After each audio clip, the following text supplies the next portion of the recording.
going to be working with the Western saddle again with Castor, and we're going to actually kind of put it on his back a little bit, and we're in a different location. And then after that, I'm going to be working on girthing him up with the surcingle, which he has done in the round pen. So new location for that, and he hasn't done that in a long time. It's probably been a year at least. But I'm just reintroducing the saddle to him. So I'm just holding it up, letting him touch it, and then clicking and feeding. And then I'm just going to review, kind of swinging it to him or toward him like I would put it on him. And then as I swing it, I'm going to click and then feed. So same process. Get a little bit closer that time. The stirrup kind of touches his back. I'm clicking as it touches him and then feeding. And that looks really good because when the stirrup touched him, he didn't really move, like, which can be tricky with the Western saddle because these stirrups are pretty heavy. So I want to be really gentle with it, but I mean, he's going to have some like touch there, like there's going to be some pressure and movement there. So that looks really, really nice. I would be very careful with that part. Like, this is a pretty heavy saddle too. Like, if you have a lighter saddle or, work with the English saddle, which he's done the English saddle too, but it's hard because you don't want to use metal stirrups to do this, and you don't have to do it with an English saddle. So if you need to, you might want to pull that offside stirrup up on this Western saddle around the horn and do it like that. That might work, but be aware that that stirrup could fall off the horn and scare your horse if it pops down on the other side. So you might want to tie it up or just do a lot of desensitizing. But I like to just do it like that because I like this because I like to swing that saddle on like that. It's just easier, and we're gonna get the desensitizing done. So these are not metal stirrups, so um, it's not too much. Like, I'm not smacking him with the stirrups, like it's just kind of laying across his back, but he's gonna have to just kind of get used to that. So that looks really good. I'm pretty happy with that. Like, he's very systematic and progresses well with this and with lots of things, but that looks really, really nice. I mean, if your horse is a little bit more worried, like, it doesn't have to look like this. This is just what Castor's looks like. This isn't what Atlas's looks like or anybody else. Like, if your horse is a lot more worried, I would do a lot more steps, stay in the same location for longer. Like, I think Castor has had 3 sessions with the Western saddle, and they've all been in different locations. So definitely keep the location if your horse is worried about it, so it stays nice and consistent. That looks great. I love his body language there. His head and neck's relaxed. Like, his ears are pointed back, but they're listening. They're not pinned back. He's got that right ear moving. He's continuing to chew. He's engaged with what I'm doing and looking for the food and the reinforcement. It looks great. Yeah, I'm really happy with that. And I'm kind of making sure the saddle fits too. Trying to see if it does. It's going to be a while before I actually like tighten up on him and stuff. I primarily ride English, but I did want to do some Western riding with him, so I'm kind of just taking my time here. I want to just play with that a little bit.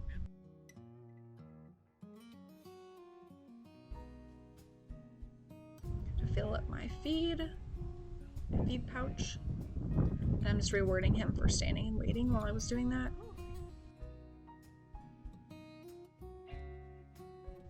And see, I didn't pay attention to him enough because I should have been clicking and feeding in between. So I know it's really hard. Like, obviously I have this problem where I'm like on my phone, I'm looking at this, but in the beginning, try to stay focused as much as possible, because you see where he had a couple seconds while I first was on the phone where he was quiet and he was waiting, and then he did some head turning, and then he stepped toward me and leaned closer to me.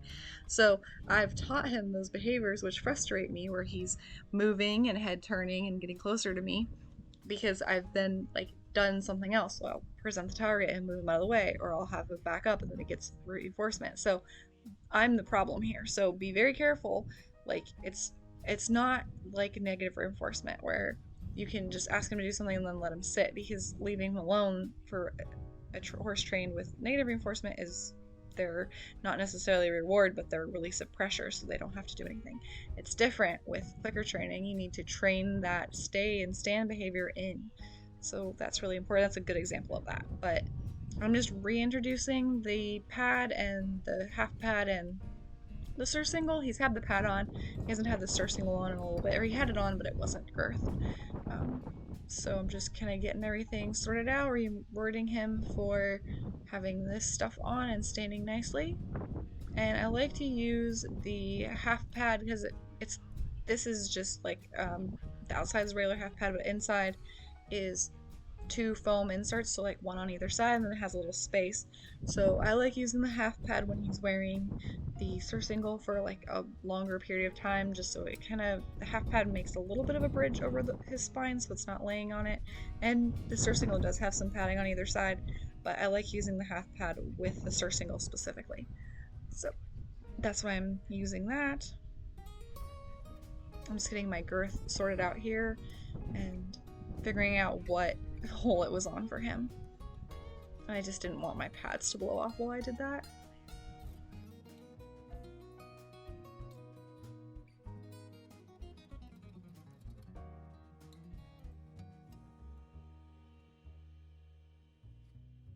Rewarding him for letting me put the saddle pad on and then put the half pad on. Just every step of the way I want it to be really reinforcing for him so that and he does think that, so that he's really willing to be tacked up, because that's going to be really important, and he's cool with the surcingle already. This is just like adding another step to the process. I'll grab my target, which doubles as a arm extender to grab my girth, and the wind's kind of helping me out a little bit today. Get my girth, and then I'm just gonna do a quick review with the girth just because he hasn't been tacked up and had the girth tightened in a while. It's been probably a year, I'd say, at this point. So I'm just bringing that girth up. I'm holding the billets and pulling on the girth to where it's tight. I'm clicking, letting go, and then feeding, and then I'll grab it again here. I'm actually sliding it through there, but I'm just kind of holding it and pulling on it, and then I'm holding it tight. So I'm sliding it up through the, like, I guess rings, the metal part of the girth, and holding it while it's tight, and then clicking and then letting go. So I'm just going to be doing that a few times just to remind him, like, hey, we're tying the girth, like he's done it before. I just didn't want to go in and just immediately tighten the girth on him just because it's been so long. If I've been working on this consistently, then I wouldn't have to do this, but I haven't been. So that's what I'm doing here. So I like to do that a few times at least, just so he's nice and used to it. And then I'll go ahead and actually put the buckle on and tighten the girth up. And then he was cool with that, so I did both of the buckles, or both of the billets, and then clicked and let it go, and then I'll feed him and grab the girth again.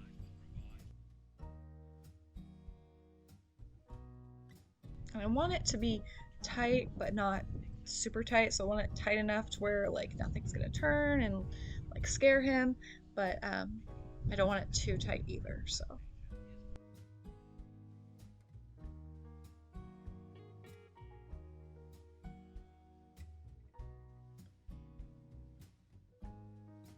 He's doing great. Like, I took the whole thing off there and just give him just have it, let him sit for a second. So I'm just taking off, put it back on, just kind of mixing things up and reminding him, like, okay, this is what we're doing. Like, I might take it off, might put it back on, just kind of doing whatever. Like, he doesn't have a tacking up routine because he doesn't get tacked up often. So I'm just kind of messing around, like, okay, maybe we'll tighten the girth, maybe we'll take off everything, maybe we'll tighten the girth again. Like, it's nothing, like, I don't want to have a routine necessarily with him. I want to just kind of do different things. Now I've actually tightened up the girth. That looks good.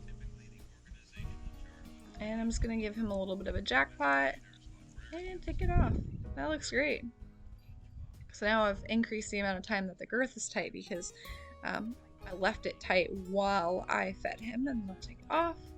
It looks great, yeah. I'm really happy with all that, and that's just a bunch of review for him, but it's also in a new location. So that's important that I go and review in a new location. And it might not be important for every horse, but for Mustangs specifically, they need that. So, and I don't know if Castor necessarily need that, but since it's been a year since he's had a girth on, I just thought that was probably for the best. So I definitely have times where I'm doing probably a little too much prep, too much like almost where it's repetitive, and then other things like with the bell boots and things like that, like I'm lumping things too much. So I think that's just a learning curve and just trying to figure out like my training like process. So that's what I'm working on now. Same thing, just I'm gonna cruise through this because this is the same thing I did on the other side. So if you want to see this whole process done again on this right side, you can watch, and I'm going to fast forward through it. If not, it's going to be exactly the same as what I just did on the left side.